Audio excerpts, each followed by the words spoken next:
Hey, what's up guys? It's Braden here from Addict Gaming, and today I'm going to show you a Mesmer Phantasm build that I've been working on for PvP and World vs. World. As always, if you guys have questions or suggestions, make sure you leave a comment below.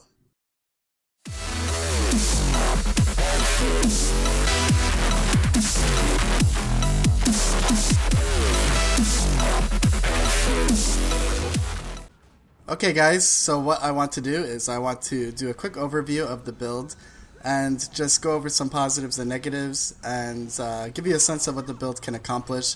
That way you can determine for yourself if it's going to be a build that you are interested in. So let's go over some damage first. Like I said, this is a staff and a sword pistol Phantasm build. So our damage is based around very high single target spike damage. So you can kind of think of like a backstab thief. It almost serves the same purpose. So we're going to be, when we're in a fight, we're going to be picking out one target and we're just going to be utterly destroying them. Another positive for the damage is, since it's a Phantasm build, it requires very little effort to actually pump out your damage. All you really have to do is summon out your Phantasms and they do everything for you. And people tend to focus on you instead of killing your Phantasms, I've noticed. I think some people in a sense are a bit lazy because they just want to burst you down and they don't want to actually do the extra work of killing your Phantasms, which is a big mistake. And that's actually a tip: if you're fighting a Phantasm Mesmer, make sure you're killing their Phantasms, because that's pretty much their whole source of damage. If I don't have my Phantasms up, the damage I'm doing isn't really that great. So we could go into some negatives with the build. Mesmers overall have a hard time with a really good AoE build. AoE damage builds. A lot of classes and other builds can do it much better. So in this build, our AoE damage is pretty much non-existent. We do have a couple skills that can do AoE damage, but it's pretty limited. We have like Chaos Storm on our staff and Blurred Frenzy on our sword, but again, it's very limited AoE damage. Another negative would be our damage is delayed. Our spike damage is delayed, so we don't have full control over the timing of our spike damage, which is very much a negative at some points, especially if you're in group PvP and you guys mark a target and you want to stun them and spike them down right away. As in this build, you can't really put out your spike damage instantly. You have to summon out your Phantasms and the spike damage is somewhat delayed. Since this build is PvP centric, I think it's important to talk about the condition removal in this build. I feel we have a sufficient amount. We don't have like a crazy amount like maybe an Elementalist would, but I feel like we have enough. We have Arcane Thievery, which takes 3 conditions on us and puts it out on our enemy, and also removes 3 boons they have and gives it to us. This is very situational because you don't want to just have 3 conditions. You have like weakness, cripple, and maybe like poison on you, and you use it. You don't want to do that. What you want to do is wait for the more like heavy stack bleeding and heavy torment, or even high amounts of confusion. You want to wait till you get those on you, then throw it off. And we also have Mender's Purity, which is a trait. When we heal, we remove 2 conditions. Now, I didn't have that before. I was just running with Arcane Thievery, and it became clear pretty fast that I was struggling against the more aggressive condition builds that could throw tons of conditions on you. And once I picked up Mender's Purity, I haven't been struggling with condition builds. The only time I'll struggle is if the fight goes on for too long, but I attribute that more to my lack of execution in the build and I'm not killing them fast enough. But I want to tie this into actually the positives of the survivability in this build and the escapability as well. I've run Berserker in pretty much every class, and I've got to say, running Berserker in a Mesmer, it feels kind of weird because you don't feel like you're actually in Berserkers, because the survivability is still quite high even though you're straight out DPS and you're actually quite squishy. And that has a lot to do with just the way the build works. We have Chaos Storm, which dazes people when they're inside of it. And you know, if I'm running away, sometimes I'll throw it behind me, so if someone's chasing me, they can't attack, and it gives me a little time. We have Stealth through Decoy and Mass Invisibility. And as a Mesmer, when we stealth, we can throw out our Phantasms while we're in stealth. And when we come out of stealth, it's not just about the person trying to find us again, which also takes time, but even just trying to target us can be a pain. And that's just, it's all about giving us time for waiting for our cooldowns and things like that. One other thing that I really love, I don't use shatters, but if I ever use a shatter, it's distortion, because it gives us the evasion on attacks. So if I'm really being focused down and I have a few phantasms out, I won't hesitate using distortion to give me a little time to get away and to use my heal, or just waiting for my heal to come off of cooldown. And another thing that adds into our survivability as well is we have 2 stuns in this build. I'm bringing Signet of Domination, and also we have Magic Bullet on our pistol. And it's kind of funny because in this build I stun locked somebody before until they were basically dead, because Magic Bullet is a 2-second stun, and then we have Signet of Domination, which is a 3-second stun. So what I'll do is I can use Magic Bullet, and then I can use like Illusionary Leap or something, and then use my Blurred Frenzy, and then use my Signet of Domination again. They're still stunned, and I do this after I have my Phantasms out already. So it's kind of funny to see somebody stuck there for 5 or 6 seconds in a stun, which that's 5 or 6 seconds that they're not attacking us. So, you know, it's something you have to try out. Maybe it's hard to believe, but I mean, we do have quite a, you know, even in Berserkers we have like 21,000 health, and yeah, it's kind of hard to explain, but Mesmers have great survivability even in Berserkers. It's just kind of funny going from like trying to play an Elementalist in Berserker and then going to a Mesmer and playing Berserker. It's just a completely different experience. Okay guys, so hopefully that overview gave you a simple, basic idea of what the build can do and what you can expect to accomplish out of it. I think right now I want to jump into our stats. Now, I don't have a back piece, just don't mind that. This is something I still have to get. I just got this Mesmer up to 80 actually. But if you want Berserker's equivalent, like a Berserker's Amulet equivalent in PvE, basically what you do is you go Valkyrie's Armor, so that's power, vitality, and crit damage, and then you go all Berserker's accessories and rings and your amulet as well. And when I have my back piece, I'll also have Berserker's, and that gives you pretty close to Berserker's, the Berserker's Amulet. One thing that you could notice though is my power. I switched between my weapons. My power is a bit lower than in PvP, but you actually do a lot more damage in World vs. World compared to PvP because our crit damage is almost at 90%, as opposed to I forget what it's in PvP, but it's definitely much lower. It's probably about half of that. For weapons, also I have Berserker's weapons. And my runes, I have runes of speed. Now here's actually another negative I could point out for the Mesmer. For this build, there's pretty much no source of swiftness. You could pull out a focus, so you could put down your little wall of swiftness, but if you ever run into people while you're doing that, then that means you can't pull out your pistol, and the pistol is so important to this build that I really don't like doing that. So really there's no source of swiftness. So what I do is I bring runes of speed, which gives me the extra vitality, swiftness duration, and chance to gain swiftness when I get hit. But what I really love about it is also the 25% movement speed. I might actually go runes of the Traveler, just because the boon duration on the runes of the Traveler is nice as well, but those are so expensive that I just went for runes of speed. It's like a cheaper version of Travelers. For my sigils, I have Sigil of Bloodlust. That's gain 10 power each time you kill a foe, and Sigil of Superior Sigil of Air. And since we're a spike build, to me it makes sense that since I'm focusing down one person at a time, that I would put Sigil of Air, which gives me just that extra spike damage. And then on my staff, I have Sigil of Energy, Superior Sigil of Energy. Gain 50% endurance when you swap to this weapon while in combat. Okay, so let's go to the traits. Now for our traits, it's pretty simple. I pretty much picked up everything that would increase my power of phantasms, and you'll kind of get the idea as we go through. This is probably my 3rd or 4th trait setup. I had switched some traits around quite a few times, and this is the one I'm most comfortable with, and the one I'm definitely most confident in. So for domination, we have Illusion of Vulnerability, inflict vulnerability when you interrupt a foe. And empowered illusions. Illusions deal 15% more damage. In dueling, this is critical infusion, gain vigor when delivering a critical hit, which is actually really awesome for a minor trait, because if you think about the Elementalist build that I just did, we have to actually use a major trait just to get something equivalent to this. So it's nice to have in a minor trait. Phantasmal Fury, your phantasms have fury. Sharper Images, illusions inflict bleeding on critical hits. This is actually quite nice because if you look at our staff on our Phantasmal Warlock, We summon an illusion that deals extra damage for each unique condition on the target foe, and we spread conditions through like our Chaos Storm and our auto attack on our staff, our Winds of Chaos. So the more conditions that are on the target, it's going to be doing 10% extra damage, which is actually really big.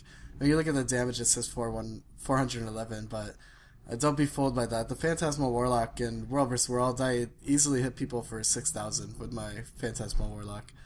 And in PvP, it might be somewhere between like around 4,000, depending on their armor. So it's nice to have a lot of unique conditions. Like you'll see on our next minor trait, we have Confusing Combatants. When they kill a clone, it puts confusion on them, which is just between these two minor traits. That's 20% extra damage that our Warlock is going to be doing. For our master trait, we have Duelist Discipline. Increases pistol attack range for you and your illusions, which helps with the range of your stun and just summoning out your duelist. And it reduces your recharge on your pistol skills, which of course means a faster stun, and we're going to be able to pull our duelist out faster as well. And then we have Deceptive Evasion. You create a clone at your current position when you dodge. This is helpful, just spreading confusion on the battlefield really, because when people are trying to target you, like we said before, along with our survivability in this build, Deceptive Evasion really helps with that. Inspiration, this was actually the last trait I picked up. I was talking to you guys about it a little bit earlier, but this is Mender's Purity. Remove 2 conditions when you heal.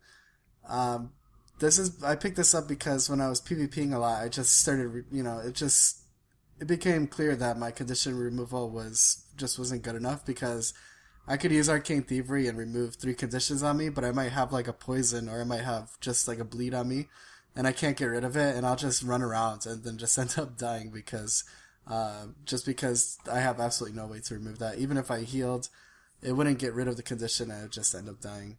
So I really like having Mender's Purity in this build. For illusions, we have Illusionary Retribution. All shatter skills inflict confusion. You really don't have to worry about that one too much. Compounding power. Gain increased damage for each of your active illusions. So once we have 3 illusions out, that's a 9% damage increase.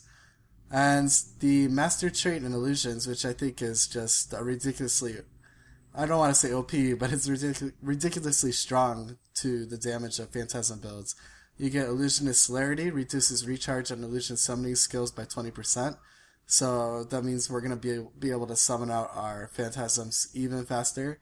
And Phantasmal Haste reduces recharge on Phantasm attack skills. So the delay between the Phantasms attacking the target is going to be reduced by quite a lot.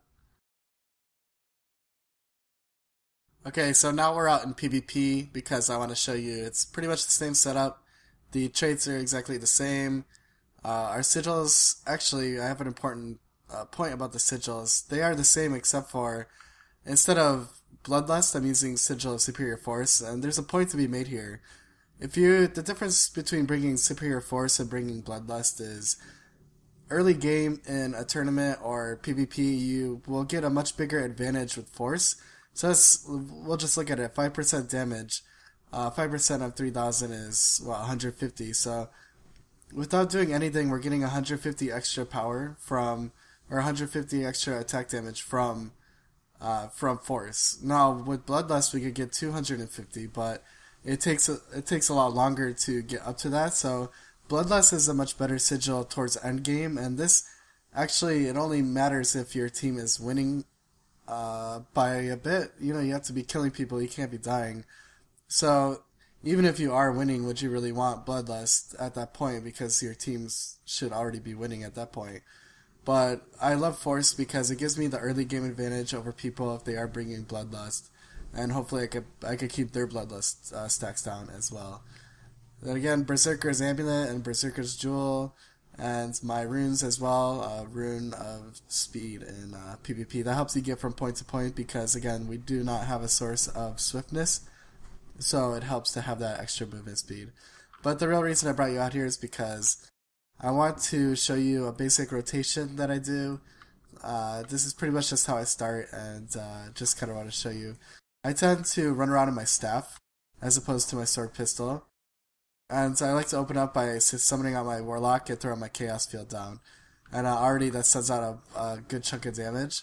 Then I usually switch to Sword and Pistol, put out my Phantasmal Duelist, and hit it with my Stun. And then I'll use my Illusionary Leap, and then hit it again. So Illusionary Leap, if you use it, and you hit it again, it's swap.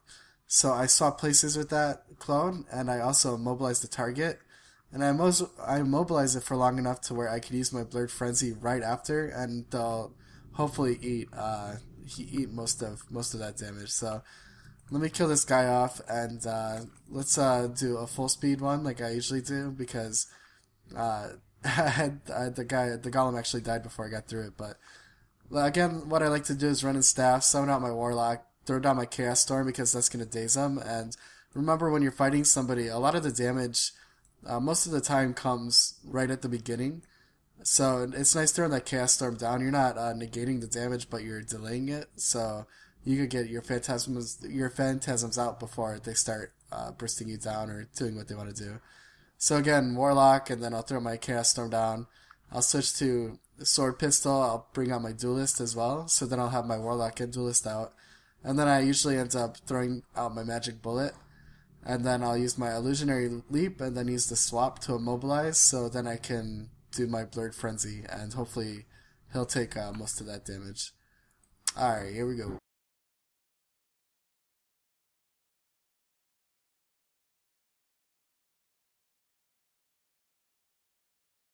And what's nice is after I finish Blurred Frenzy, like you saw, my Warlock shot him one more time and my Phantasmal Duelist was about to shoot him again. So by the time I got to through the whole rotation, my Phantasms are already hitting him again. So, I mean, when you add up all the numbers, the spike damage is pretty crazy. I'm sure I get up to 20k or so in spike damage once I get through my rotation. Okay, so let's talk about our utilities real quick. For my heal, I use Ether Feast, mostly because I usually have all 3 illusions up, so I receive a really big heal.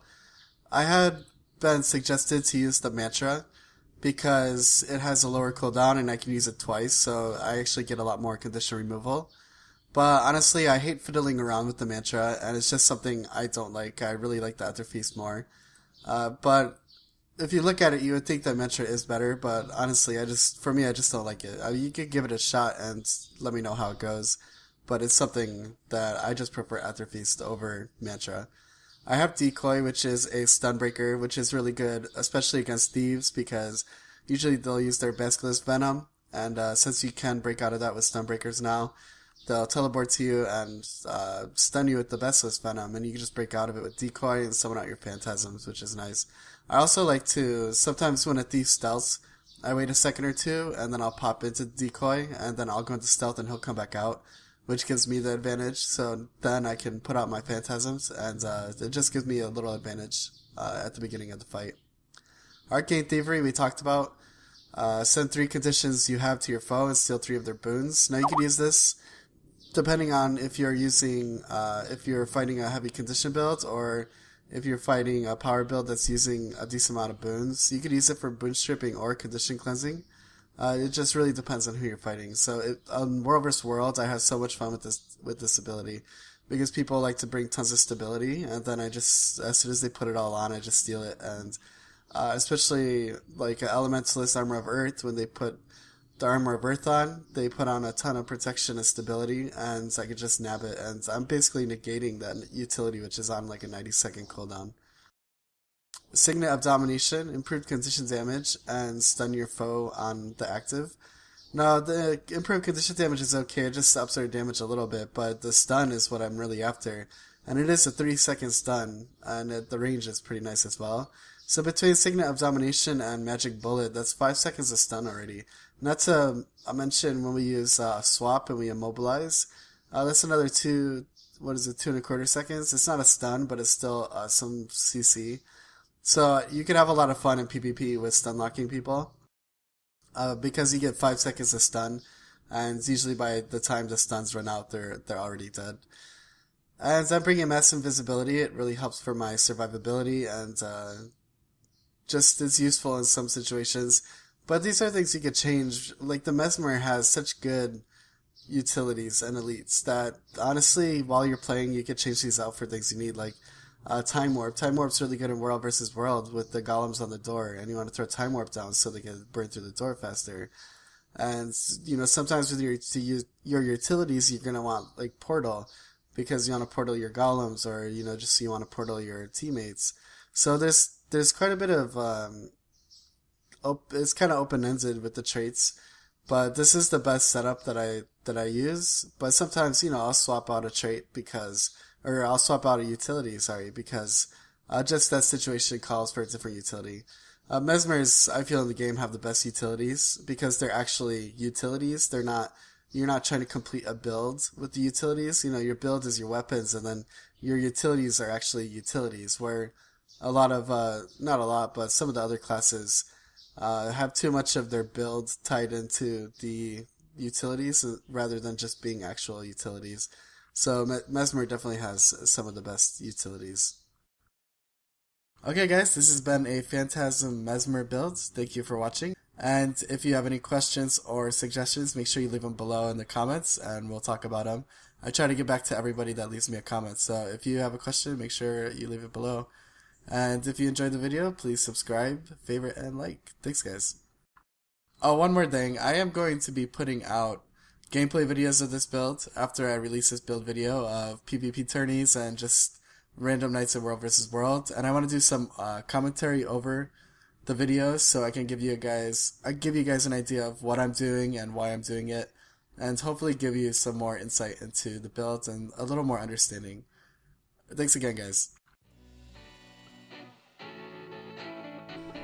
This is a really important trait for the double dagger builds. This is Cleansing Water. You remove a condition when granting regeneration to yourself or an ally. So we're going to be looking at sources of regen. That way we can remove conditions on a pretty consistent basis. Bountiful Power. Deal more damage for each boon on you. Now since we have 75% boon duration, we're going to have like 4